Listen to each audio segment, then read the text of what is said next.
Good morning. My name is Cecilia Montgomery, and I'm going to be giving my informative speech on the Navajo Code Talkers. I'll start off with a brief recap of the Navajo history. At the early 1900s, there were like a lot of other tribes, Native American tribes. The U.S. government tried to force them off their land, and they forced them from Arizona all the way to where they reside now, which is New Mexico. And well, to start off, during World War II, whenever like people were getting recruited,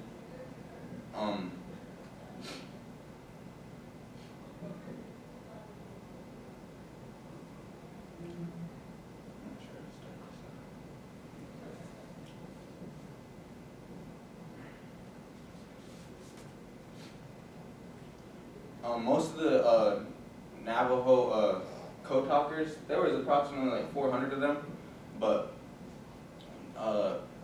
only 29 of them were like honored with medal honors.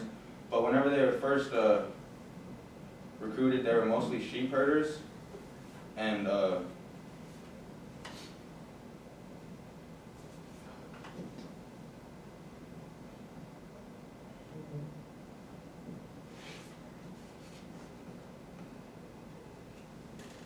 I'll just start off with this.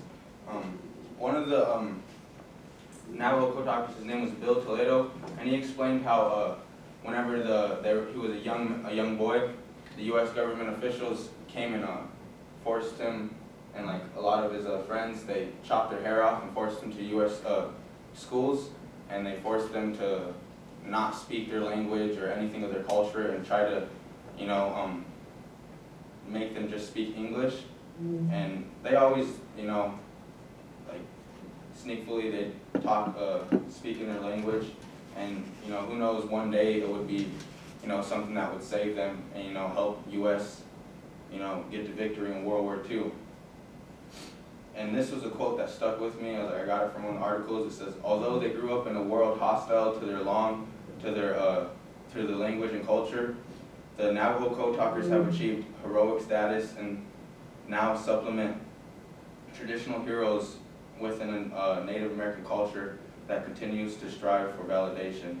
Because I feel like today, even in today's world, Native Americans still aren't, they're still, not treated as equally from the government. And after World War II, it was like so many years, like 40 years, until the Navajo code talkers were actually like recognized for what they did. Whenever they were first let go, they were told to not like let anybody know about their about the secret things they did in World War II. And it says in 1968, Philip Johnson released documents of code talkers training that he supervised at Camp Pendleton.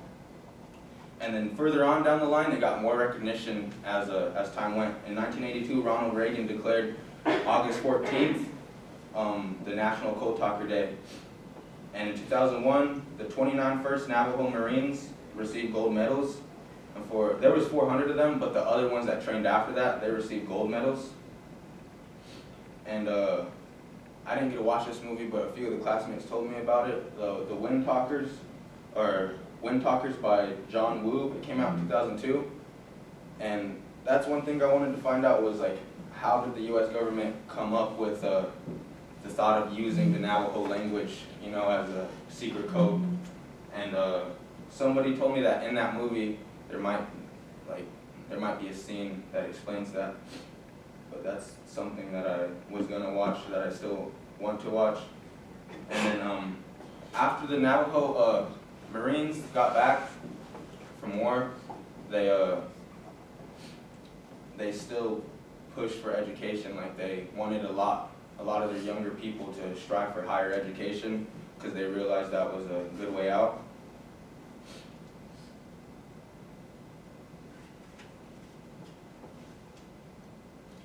And I said most of them, I'm not sure if I said this already, but most of the Navajo Marines. They were sheep herders. And in this book called The Navajo Weapon by Sally McLean, the sheep herders were drew to a poster of a Marine, and they said that with the crisp white hat and the gloves and the brass buttons and the deep blue material that the Marines looked sharp, and they just wanted to be dressed like that. But also, like, the colors symbolize good things within their culture. Like white could either mean good or evil, yellow meant a spiritual blessing and immediate physical well-being, and then blue meant warmth and rain and some beneficent object or force. But yeah,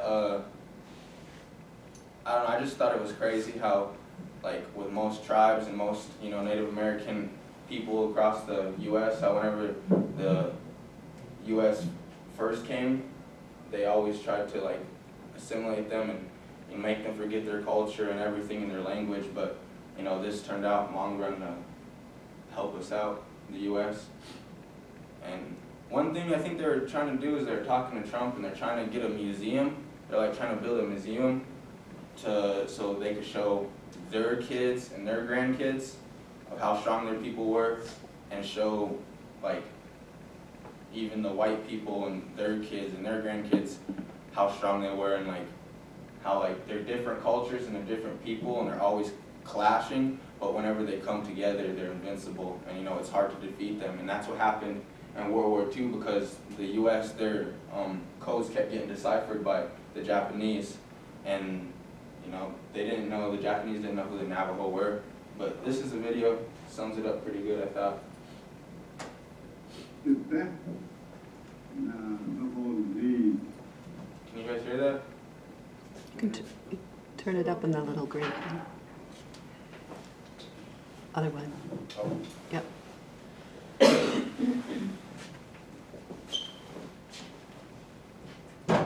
I and other Navajos who were asked to be code talkers, we went to school, Navajo Code School. Primarily, I had a battle radio all the time.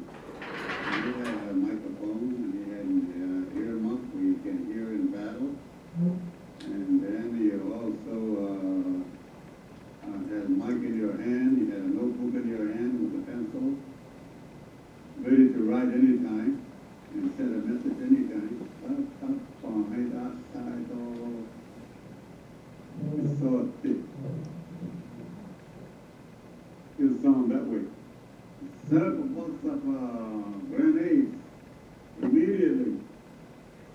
A turtle was considered, and in the code is named Ekabahi. That's a king, and all you had to do was name the size of the king. Stand up and fight for your land, for your resources, and for your people. And that's the way I took it. So I didn't have any qualms about the fact that we have been not necessarily treated as a citizen of the United States for a long time. At the height of World War II, there were over 400 certified Navajo code talkers, over 400 of us. And today, I would say that conservatively that there may be less than 50 of us. Less than 50 of us left. For the future generation, our kids, our people, come and see our museum, what we did during World War II. We want to leave this great American legacy, this Navajo legacy, Marine Corps legacy, to our children, grandchildren, and their children, and for all Americans, to build a Navajo National Veterans Resource Center along with the Navajo Code Talker Museum. We have a real treasure here, and a legacy that we all need to preserve. And I couldn't find an Odin, but I feel like this video came out a few years ago, so I looked it up, and it said there are less than 7 Navajo code talkers left. So like, yeah, that has increased a lot, but World War II was so long ago. But yeah, that's all I have from Navajo Code Talkers.